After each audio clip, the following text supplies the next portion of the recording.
The full power of the United States government is coming for you. And speaking of protecting what matters, let me take a quick second to tell you about something that can help protect your own health and energy. You've probably seen the clip of Joe Rogan with Mel Gibson talking about serious health struggles and dramatic turnarounds. Rogan mentions light-based therapies working at the cellular level. Gibson says it plainly the stuff works. That caught my attention because I watched something similar in my own home. My wife dealt with constant discomfort and anxiety for far too long, and finding relief changed everything. And that's why I want to tell you about red light therapy from Jonathan Otto. If you've been looking for a natural way to support recovery, energy, and overall wellness, go to myredlight.com and see what's available. And check out the interviews on this channel. Use NNN25 for individual items or NNN30 for bundles. Small daily steps can make a real difference, and this may be one worth taking for yourself today. Now back to the story that shows the Trump administration is done letting radicals bully federal law enforcement. What makes this bigger than one ugly confrontation is the pattern. In Illinois, activists screamed in agents' faces while ICE executed a lawful warrant. In Portland, federal charges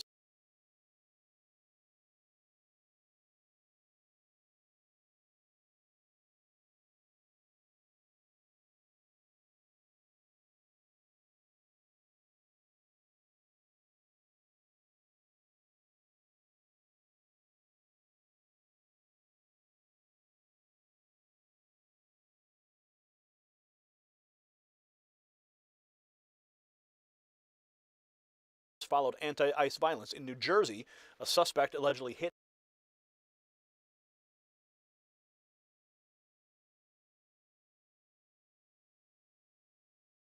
an ICE agent with a vehicle and triggered a manhunt. In Minnesota, prosecutors are not talking about one hothead, they're talking about conspiracy, coordination, and material support. That's the twist. The administration is moving past one-off incidents and towards dismantling the networks, the enablers, and the street-level intimidation campaign around immigration enforcement.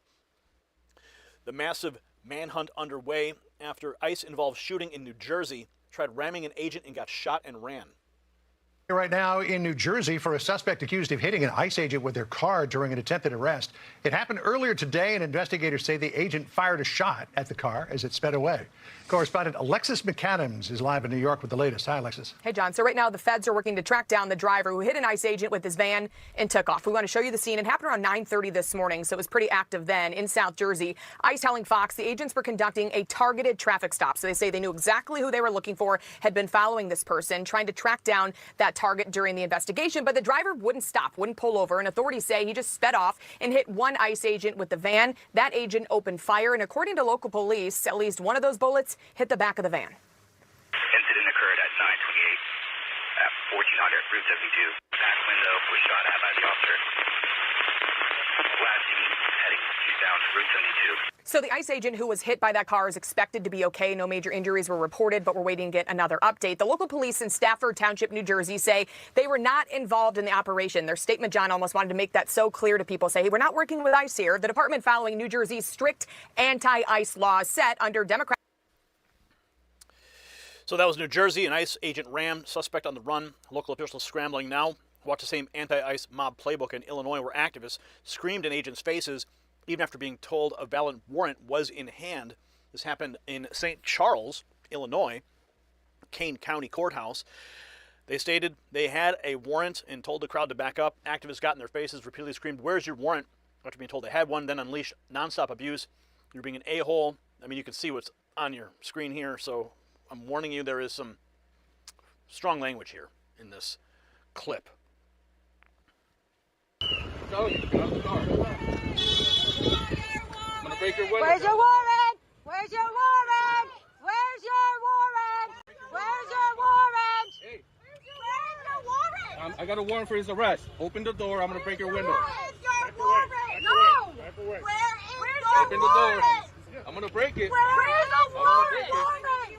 You have to where is your warrant? Get out of the way. Where is your warrant?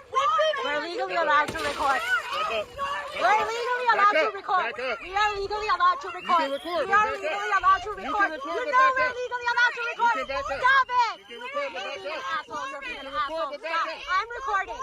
You can record. Where is You your can record, but warrant? back up. Answer one simple question. Where is it? Where is your warrant? Answer. Where is it?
Federal prosecutors have unsealed an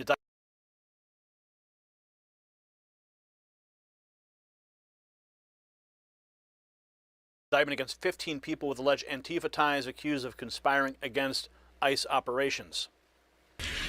Today, a federal indictment was unsealed, charging 15 defendants with conspiracy to impede or injure federal officers and other charges related to efforts of two Minneapolis-based Antifa groups that violently opposed the enforcement of federal law in our state.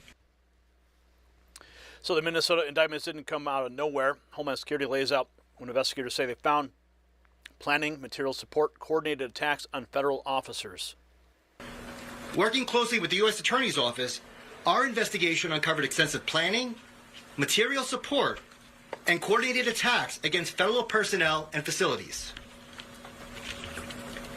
Our teams have worked tirelessly, conducting surveillance, reviewing camera footage, and analyzing large volumes of information to identify those responsible.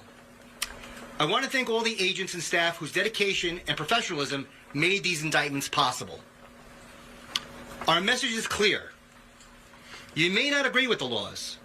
You may protest the laws, but you must follow the laws or face the consequences. It is not optional. We will enforce the law. Any attempt to undermine it through violence or intimidation will be met with decisive action.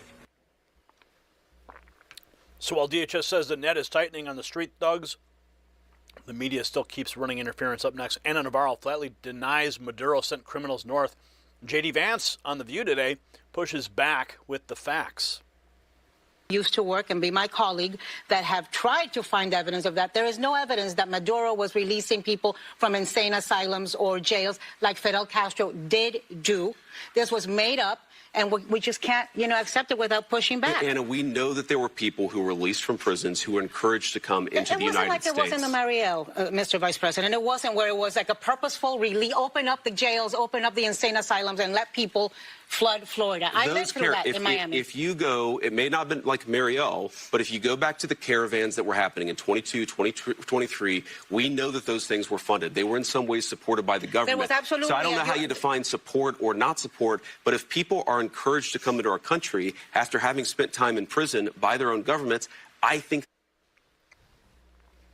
So Vance wasn't just there to swat down the lies. He also made the case for what the Trump agenda is delivering. Next, he lays out the mandate. Border security, lower prices, and factories coming back to the towns the swamp forgot. I think that's ultimately up to the voters, right? I think voters have every right to expect as much as possible out of their elected representatives. We certainly know that we were elected on a number of mandates. One was to close the border, which I think we've done successfully, exceeded expectations there. Number two was to lower prices, and there's a lot of work to do, in large part because of what's happened over the last few months in the Middle East. But as you said, oil, which got up to $120 a barrel, now is at $80 a barrel. That's going to be reflected in lower fuel, lower food, lower energy prices. But there's a lot more work to do. The thing that I'm proudest about most, because as some of you may know, I grew up in one of these towns that was forgotten by the leaders in Washington of both parties, is that you're seeing, that's Middletown, Ohio. That's my hometown in southwestern Ohio. It was a proud steel town. I was raised by a grandfather who was a union steel worker, is that those jobs disappeared. Those factories closed down. The thing that I'm most excited about is you do see a large amount of capital investment coming into our country. Factories being built, construction jobs are way up, manufacturing jobs are starting to catch up. So there's a lot more work to do. I think that we're making progress, but ultimately we're going to make our pitch to the voters in November, and they're the ones who get to decide whether we've done a good job or not, and that's how they're going to vote. Exactly. That's the bigger point. Shut the border, enforce the law. Fraud machine starts breaking apart next. A major immigration law firm tied to tens of thousands of visa cases shuts down under allegations it fabricated abuse claims to game the system. One of the largest immigration law firms in the U.S. just shut down.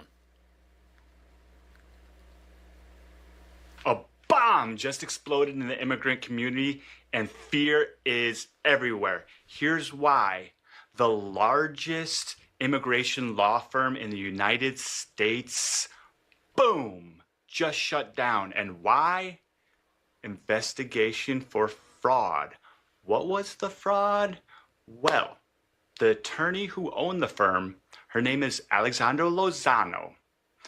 She specialized in visas for victims of domestic violence, victims of human trafficking, and the feds and also clients were investigating, and there was a civil lawsuit alleging that she was purposely faking affidavits, creating stories to get people visas, specifically a lot of people who entered without visas so that they could fix their status here in the United States. So, I'm going to tell you now, this is the real turning point. The Trump administration is building a deterrence model.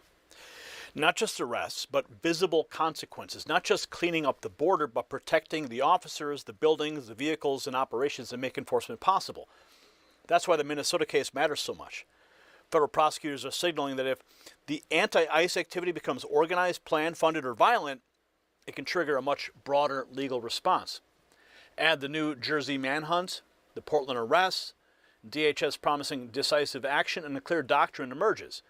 If you oppose immigration enforcement peacefully, that's your right. If you cross into intimidation, assault, obstruction, or coordination, you're not a protester in the eyes of the administration. Now you're a criminal target. And honestly, it's really about time. America cannot have a functioning republic if federal agents are hunted, rammed, surrounded, screamed at, and sabotaged for carrying out their lawful orders. President Trump promised to restore law and order, secure the border, and back the men and women on the front lines. This is exactly what that looks like.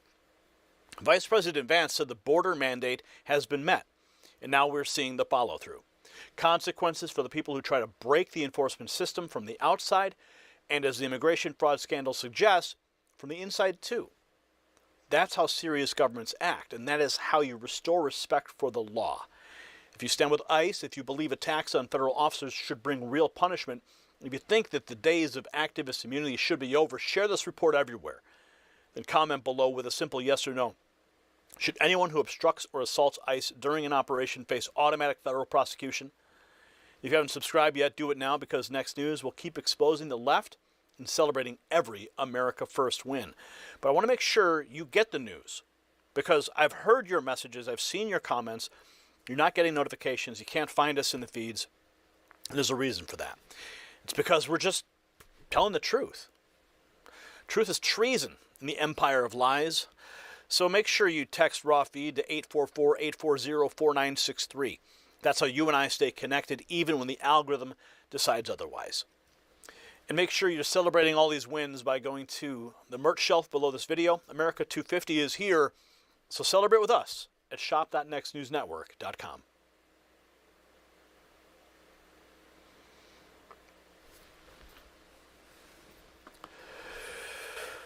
Okay, so we're moving from the anti-ICE saboteurs into what is going on in Minnesota. Trump exposing Minnesota fraud machine. Tim Walz is caught red-handed. We're going to get into the details right now. And if you haven't seen any of this yet, you can always scroll back in the feed. You can watch the reports, or you can check them out on Next News on X, Trump Daily Posts on X, as well as on our YouTube channel or Rumble.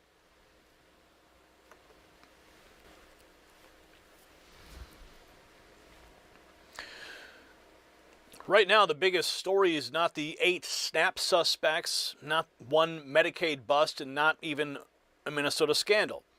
Is that the Trump administration is turning fraud into a governing test for the entire system. From student aid to Medicaid to food benefits, the message from Washington is simple.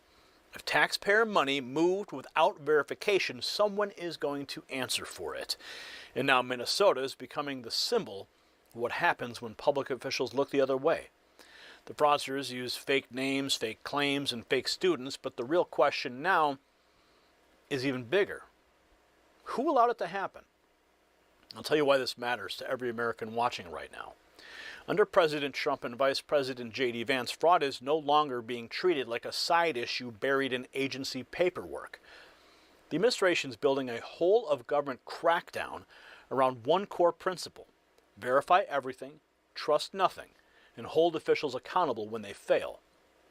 The Justice Department just announced the largest coordinated healthcare fraud takedown in department history, charging 324 defendants tied to roughly $14.6 billion in false claims. USDA is publicly blasting SNAP fraudsters with mugshots and dollar amounts in its Tuesday takedown campaign. And a Minnesota official flagged more than 7,700 so-called ghost students in the 2024 to 2025 school year after scammers allegedly used fake identities to trigger financial aid payments. This is no longer just about catching crooks at the bottom. The focus is moving up the chain towards administrators, agency heads, and elected Democrats who may have ignored the warnings while the taxpayers got cleaned out. When we're talking about systems that work best when you support the body at the source, let me tell you about something that got my attention personally. You've probably seen the clip of Joe Rogan with Mel Gibson talking about people close to them who went through serious health struggles and then saw dramatic turnarounds. Rogan brings up red light-based therapies and how they work at the cellular level. Gibson says that plainly the stuff works, and that resonated with me because I watched something similar in my own home. My wife dealt with constant discomfort and anxiety for a long time, and it wore on everything. Then I discovered red light therapy through Jonathan Otto. We started looking into the science, and it made sense. If you want to learn more, go to myredlight.com or check out the interviews on this channel, but make sure you use NN25 for individual items or NNN30 for bundles. That's myredlight.com, and results speak for themselves in our own family. Now back to a story where the Trump administration says results only happen when somebody finally decides to verify the truth. And this is the twist that should have every governor, agency boss, and bureaucrat sweating. Who stole the money. The target's the official who failed to stop it. That's why the story is getting bigger by the day. Minnesota is being used as the test case because it appears to bring everything together at once. Medicaid concerns, child nutrition concerns, student aid, fraud, whistleblower claims, and serious questions about what Governor Tim Walz and Attorney General Keith Ellison knew. Now, this was posted by America on X, and this is Elon Musk's PAC. Minnesota defrauded American taxpayers of $12.5 million through a ghost student scam. 5 federal lawmakers are moving forward with a bill to combat so-called ghost students. It's a nationwide problem, and it's happening here in Minnesota as well. It involves scammers enrolling in colleges, applying for financial aid, then pocketing the cash without ever stepping foot in a classroom. Fox 9's Mike Manzoni joins us now to explain. And Mike, state colleges just got some extra money to actually crack down on this problem. Yeah, Karen, this problem mostly impacts community colleges. The Minnesota state system says it flagged more than 7,700 ghost students in the 2024 to 2025 school year. The system says it received $3 million to help verify students' identities and prevent this fraud. A fraud expert walked us through how ghost students get away with it. They enroll in college under a fake identity. Sometimes they might even show up online and pretend to engage for a period of time. They do whatever it needs to be done to trigger the disbursement of financial aid, and then they disappear. So the student never existed, but the money is real. And the Education Department claims that the Minnesota State ghost students cost taxpayers $12.5 million. But the system disputes that, saying it never sent any money to the bogus students and, in fact, took them off its rolls. And that's another problem here. Ghost students take seats away from real students. One online class that had 50 spots, as soon as it opened up, within 2 minutes, all of the spots were taken, right? So this professor thought he had like this really hot class that he was going to be offering.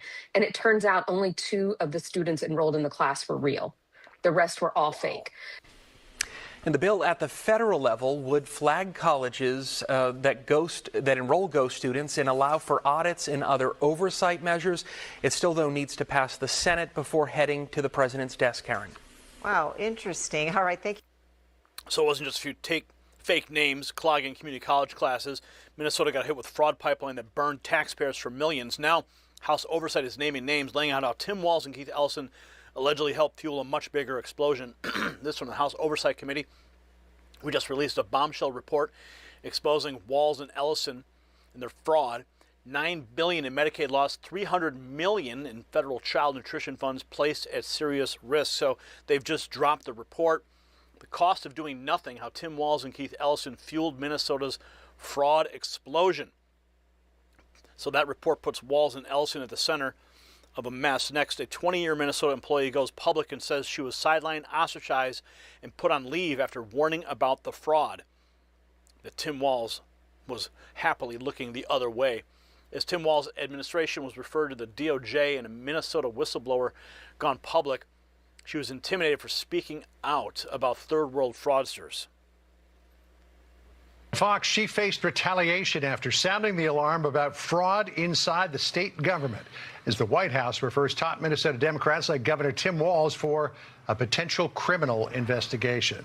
Senior correspondent Mike Tobin, live from Chicago with the latest. Hi, Mike. And, John, there's been a lot of recent developments with the House Oversight Committee releasing their findings. The vice president is calling on the Justice Department to investigate whether Minnesota officials harassed or intimidated whistleblowers. And a state employee tells Fox she faced retaliation for speaking up. Faye Bernstein is her name, a 20-year state employee who worked in behavioral health services. She says she warned state leaders about weak oversight of contracts and grants years before the fraud scandals came to light. Bernstein says she was eventually sidelined, ostracized, and placed on investigatory leave. She told the House Oversight Committee she worked in an environment where employees feared being labeled racist for questioning fraud or mismanagement. Bernstein says that is exactly what happened to her. Oh, it was very intimidating. You lived in fear of being called racist. And that is life-changing. That changes how you walk around in the world and how you do your work. I am not confident speaking up about things anymore. It is very impactful. The House Oversight Committee says it interviewed nearly 30 Minnesota whistleblowers. Some allege that after reporting fraud, DHS investigators photographed their homes and vehicles, monitored their phones, and sought information about their children. Governor Tim Walz said he was unaware of employees being threatened, but that would be intimidation. Any intimidation, he said, would be inappropriate. Walz and Attorney General Keith Ellison have rejected claims they ignored warning signs of fraud.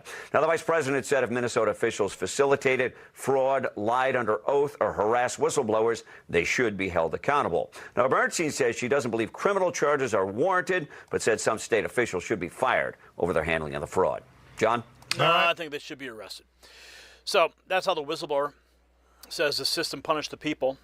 Now Comer goes further, arguing Walz and Ellison should face accountability for retaliation and possible criminal behavior. Here is Representative Comer talking about his report uncovering billions lost to fraud. To me, like there was criminal behavior on the part of both Governor Walz and Attorney General Ellison. And our report is based on transcribed interviews from 9 career state employees from Minnesota, most of whom were Democrats, who did the right thing. They were doing their jobs. They identified fraud multiple times. And in each instance they identified the fraud, they reported it to their superiors. They got frustrated because nothing was happening about the fraud, so they went all the way to the top. They went to both Attorney General Ellison and Governor Walz. Each time they were told to stand down by the governor and Attorney General. And the state employees were relentless. They continued to report the fraud, and Governor Walz even retaliated. And this is another crime that I think Governor Walz committed. He retaliated against the state employees who were blowing the whistle on the fraud. So I'm so happy that Vice President Vance is doing a tremendous job with his task force. They're actually prosecuting people in Minnesota that are committing fraud. Now with our report, he has referred that to the Department of Justice, and I'm very hopeful that we'll see some accountability, because if you don't hold the elected officials accountable for fraud, they will continue to commit fraud. So if officials are not punished, the fraud keeps rolling. Next, the Justice Department shows what a real crackdown looks like, with record healthcare fraud takedown targeting hundreds of defendants. The arrests are spreading, and Justice Department just getting started. Looking forward to seeing this massively ramp up. Good morning, everyone. My name is Matthew Gagliotti, and I'm the head of the Justice Department's Criminal Division. Thank you all for joining us today as we announce the largest coordinated healthcare fraud takedown in the history of the Department of Justice. Today marks a decisive moment in our fight to protect American taxpayers from fraudsters and to defend the integrity of America's healthcare system. We are announcing today charges against 324 defendants for their alleged participation in healthcare fraud schemes involving approximately $14.6 billion in false claims submitted to Medicare, Medicaid, and other healthcare programs. That's the scale of the cleanup when Washington decides to enforce the law. Now, the net tightens again, this time with USDA highlighting snap fraud takedown, including a suspect out of Minneapolis. This is their Tuesday takedown. Steal from SNAP, get busted. These 8 fraudsters thought they could steal food assistance money and get away with it, from just over 1,000 all the way up to 1.1 million. So here are the mugshots. You can see Tamisha, 76,000. Jenny, 12,000. Tiffany Butler, 50,000. And how do you say this? Abdid Wahid Muhammad, 1.1 million. Wow. And then we have Jayanne, $1,000, and Jennifer, 21,000. Lena, 43,000, and Alicia out of Milwaukee, $2,800. Was it worth it? Was it worth it? Yeah. And this is where the story becomes explosive. House Oversight Republicans have now released a report arguing that Tim Walz and Keith Ellison fueled Minnesota's fraud explosion, citing billions in alleged losses and serious risk to federal funds. Chairman Comer says if elected officials are not held accountable, they will keep enabling fraud. Then came the human cost. A Minnesota whistleblower, a 20-year state employee, went public saying she was sidelined, ostracized, and placed on investigatory leave after raising alarms. Think about what that means. The Trump administration is building the case that fraud is not just theft by criminals. It's proof that institutions stopped doing their jobs and that some Democrats may have punished the very people trying to protect the taxpayers. So that's the real headline tonight. President Trump's administration is not treating fraud as a collection of isolated crimes. It's treating fraud as a diagnostic test for failed government. If fake students can drain aid, if bogus claims can hammer Medicaid, if SNAP thieves can game the system, and if whistleblowers can be punished for telling the truth, then the problem is not only the criminal, the problem is the structure that let it happen. And that's exactly why this crackdown matters. It's visible, aggressive, it's unapologetic, and frankly, it's long overdue after the mess left behind during the previous administration and inside blue state machines like Minnesota. If you want accountability, this is what it looks like. So share this report everywhere. Comment below and subscribe if you're tired of watching taxpayers get robbed while officials hide behind process. Simple yes or no. Should public officials who ignore fraud warnings face criminal consequences too? Let's have a conversation. Let's make sure you get the notifications that you depend on from the Next News Network. All you got to do is join the thousands of patriots who are already on the inside track. Text raw feed to 844-840-4963. That's how you and I stay connected. I'm not going to spam you. I'm going to send you the news that you depend on. Just one text message a night, Monday through Friday, so you can get the news you rely on to make decisions for yourself and your family. And let's celebrate all these wins. Go to the merch shelf below this video. America 250 is here, or just go to shop.nextnewsnetwork.com. Okay, more news heading your way. We got to talk about what's going on in California. Where did I purchase the DeLorean? You really want to know. I purchased the DeLorean in Crystal Lake, Illinois. That's where I purchased it. That was roughly, I think it was 2021 is when I purchased that car. Yeah, it was purchased during COVID, because why not, right? Okay, and now we have so much fun with it. Really, we do. Okay, this thing, okay, just want to make sure my camera is set correctly. Okay, Brian, I'm ready to move on. Right now, the election fight just entered a whole new phase. President Donald Trump's no longer talking only about what happened in one race or 1 year. He's talking about the system itself. Who verifies voters? Who counts ballots? How long counting drags on, and whether Washington should step in when the states fail. And suddenly, what Democrats used to mock as a fringe concern is becoming the central battle of 2026. Why?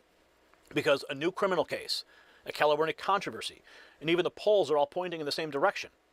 The question is no longer just who won. The question is, can Americans trust the rules at all?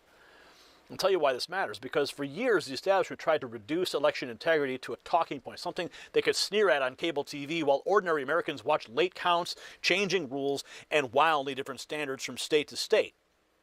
But now the argument has moved. President Trump just said that if a state cannot run an election honestly, the federal government should do something about it. That is massive escalation, and it comes as a real indictment out of Massachusetts alleged an illegal alien lived under a stolen identity for years, pulled more than $400,000 in taxpayer-funded benefits, and voted in 5 presidential elections, including in 2024. That's not a theory. That is a verification failure. And when Democrats like Senator Alex Padilla attack the Save America Act, a basic citizenship protection measure, they're exposing the real divide. You see, Republicans want standards, proof, and confidence. Democrats keep defending a patchwork system that leaves Americans wondering whether the rules are built for citizens or for chaos. And while we're talking about fixing what's broken, let me tell you about something that helped me in my own home. You've probably seen the clip of Joe Rogan with Mel Gibson talking about people close to them who face serious health struggles and then saw dramatic turnarounds. Rogan brings up light-based therapies working at the cellular level. Gibson just says the stuff works. And that got my attention. In my own life, I saw something similar. My wife dealt with constant discomfort, anxiety, and wore down. Then we discovered red light therapy. I started learning from Jonathan Otto. He's been a guest on this channel countless times. The interviews are eye-opening. You see, the difference was remarkable. More calm, better recovery, real relief. If you can curious, go to myredlight.com and see what's available. Use NN25 for individual items or NN30 for bundles. Sometimes the smartest move is simple. Support your body naturally and give it the tools to heal itself. Now back to the story. Because what's happening in elections is getting harder for the media. This is, I'll tell you, this is the twist the media doesn't want to admit. It's no longer mainly about proving one isolated act of fraud. It's about whether the election system is designed in a way that invites doubt. Why are ballots counted weeks later in some places? Why are verification standards all over the map? Why is proof of citizenship treated like some radical idea? Why is California becoming the example everybody points to, either as a warning sign or as the model? See, that's what the left wants to spread. And that's where this battle is heading. President Trump dropping a bombshell calling for the federalization of elections to crush voter fraud and protect every American vote once and for all. 15 states are you talking about? I want to see elections be honest. And if a state can't run an election, I think the people behind me should do something about it. Because, you know, if you think about it, a state is an agent for the federal government in elections. I don't know why the federal government doesn't do them anyway. But when you see some of these states about how horribly they run their elections, what a disgrace it is, I think the federal government, when you see crooked elections, and we had plenty of them, and by the way, we had them last time, but go to 2020 and look at the facts that are coming out. Rigged, crooked elections. If we have areas, take a look at Detroit, take a look at Pennsylvania, take a look at Philadelphia. You go take a look at Atlanta. Look at some of the places that horrible corruption in elections. And the federal government should not allow that. The federal government should get involved. These are agents of the federal government to count the votes. If they can't count the votes legally and honestly, then somebody else should take over. But the Constitution says it should be states that administer elections, Mr. President. Trump just laid out the case for federal action if states keep botching elections. Now, here's the kind of case that blows up the left denials. An illegal immigrant convicted after voting in 5 presidential elections and pulling in more than $400,000 in benefits. Conspiracy theory no more. Lina Maria Orivo Hernandez, living under a stolen identity for more than 2 decades, indicted for defrauding the American taxpayer. Battle over voter ID heating up on Capitol Hill. A jury just convicted a woman in Massachusetts of voter fraud. Prosecutors say that she also stole more than $400,000 in federal benefits. White House correspondent Aisha Hasni reports live from the North Lawn. Hi, Aisha. Hey there, Martha. We're talking about a 59-year-old illegal immigrant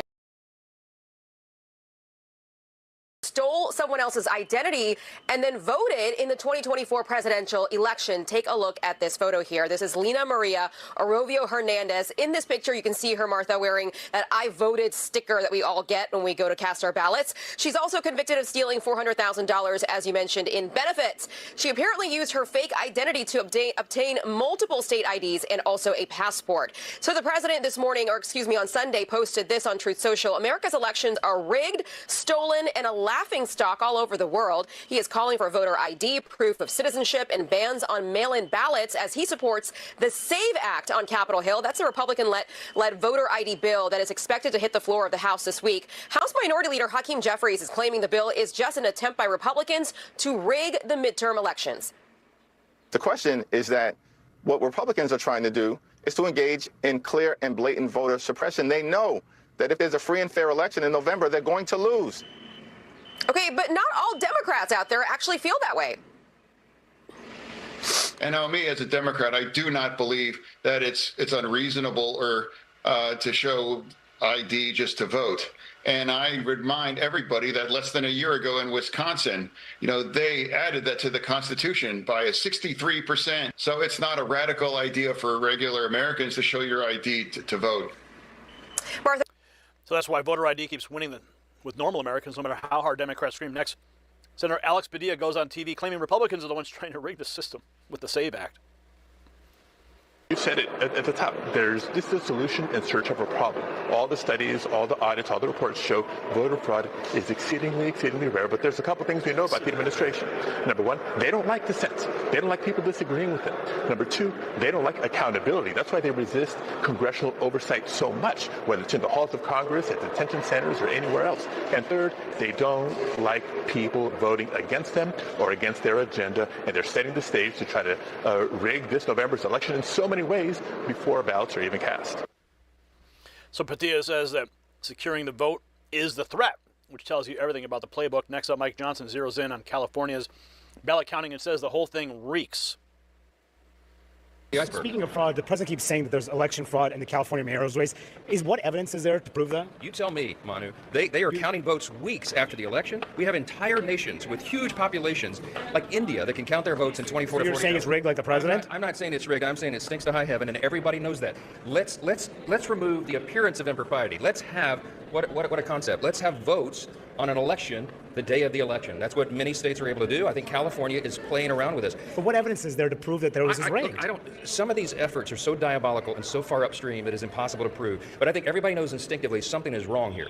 And that's a concern. We need people to believe in the integrity of our election system. It is critical to maintain a constitutional republic. We're going to keep working to pass the Save America Act because it requires, as you know, proof of citizenship and a photo ID to vote. Those are also 90% plus issues in public opinion, and 70% of Democrats understand that's necessary. Aren't you all just saying that because you've lost the election because the Republicans did not win in this race? This is why you're hearing that? I'm saying that every leader of all parties should demand election integrity. And if somebody is opposing that, you should look at their motives. That's what I'm saying. We'll see you later. So Johnson's point is simple. When ballots drag on for weeks, trust disappears, and while Democrats keep defending the mess, the numbers are turning against them in a new midterm poll. Democrats have just plummeted 5 points in the 2026 congressional ballot, now 46% to Republicans' 44. YouGov economists, even CNN admitted Democrats' lead is declining. And now President Trump has achieved victory in Iran. Take a look here. Okay, this is Congress National June polls, Dem leads, and this is NBC News, midterm years with the GOP press. Look at this. They're up by 5 points, but that's half the lead they had back in 2018 when it was 10 points, and less than half the lead they had back in 2006 with 11 points when Democrats took back the House in both of those years, and now the Democratic lead is on a single hand. 1, 2, 3, 4, 5 points, and it's this type of lead where you say, you know what, Democrats are ahead, but don't count your chickens just quite yet. And Harry, we've been talking about this. As time goes on, you and I have kept on looking at these numbers, saying it just doesn't look like the numbers we've seen when there have been waves of Democrats in the past. What are the trends in the other polls? Yeah, okay, so this is not just one poll in which we are seeing this. There is this group of pollsters that are out there that are just not showing the wave you might expect given where the president's approval rating is. Okay, what are we talking about? We're talking about NBC, Marquette University Law School, and Ipsos. Look at where they were January and February, and look at where they are May and June. NBC, down a point. MU Law, down 3 points. Ipsos, basically staying the same. So even CNN has to admit Democrats aren't building the kind of wave they were counting on next. Jillian Michaels says out loud, well, more Americans are starting to realize Trump may be the last line of defense for free and fair elections. To be honest, it seems to me that he is the only one standing between us and the complete loss of free and fair elections. You know, I used to think that Trump was insane for suggesting that the 2020 election was stolen. And now, I'm actually not so sure. Because these animals in California are not just changing election law, they're changing what elections actually are. And California is not the end of the story, it's the blueprint. And here's the thing. Everything we just walked through, that's the surface. That's the part that's documented, that's litigated, that's on the record and already legal. So no matter how nefarious or corrupt it may be, they made it legal. But here's what they didn't count on. They didn't count on us. They didn't count on this. The fact that 30 million Californians now have a roadmap. Not a rumor, not a conspiracy theory, but a documented, sourced, time-stamped account of exactly how this is done and exactly who did it. And you can't unknow this. And they can't unbuild what they built in the dark now that it's standing in the light. And the fight for California is the fight for the country, guys. And it starts with conversations like this one. So that's the big shift from someone who wants to dismiss Trump's election warnings. And now the message gets clear with a blunt statement from Homeland Security. American elections belong to American citizens. End of story.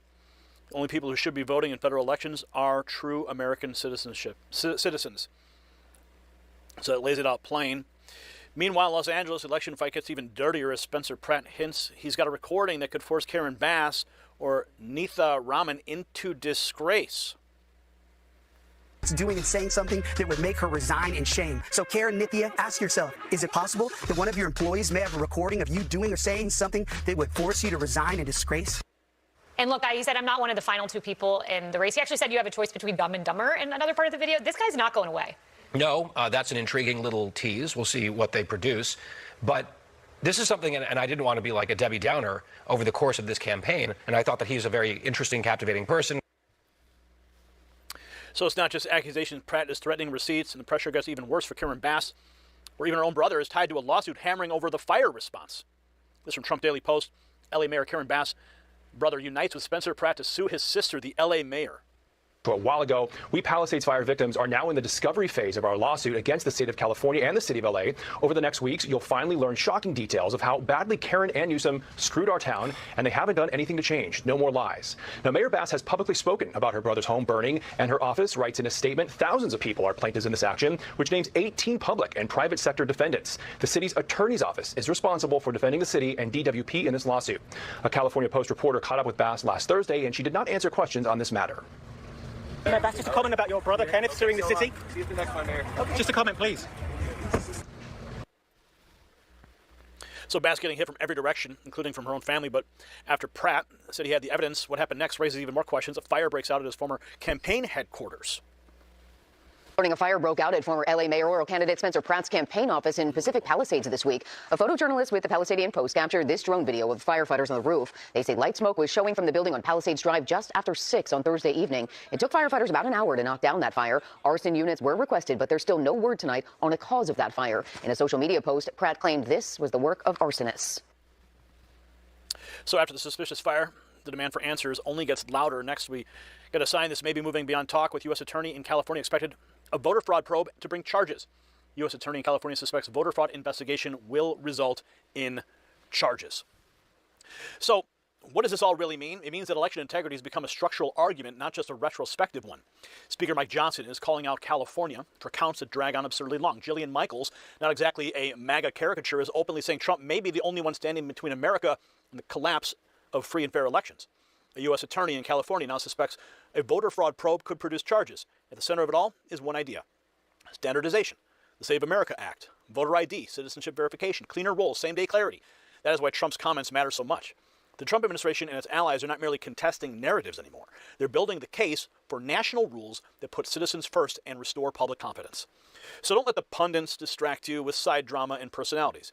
Yes, California is messy. Yes, Karen Bass is under fire. Yes, Spencer Pratt is making headlines. But the bigger fight is about the rules that will govern American elections going forward. President Trump sees it. Republicans in Congress see it. And more voters are seeing it too, which is exactly why Democrats are panicking and pretending that there's no problem. There is a problem. And the American people know it every time they watch delayed counting, weak verification, and total resistance to common sense safeguards. The answer is very simple. American elections should be decided by American citizens under clear, enforceable, transparent rules. If you agree, share this report everywhere. Subscribe if you're tired of the media cover-up, and I want to hear from you in the comments. Should the Trump administration push national election standards and proof of citizenship protections, yes or no? Let's have a conversation.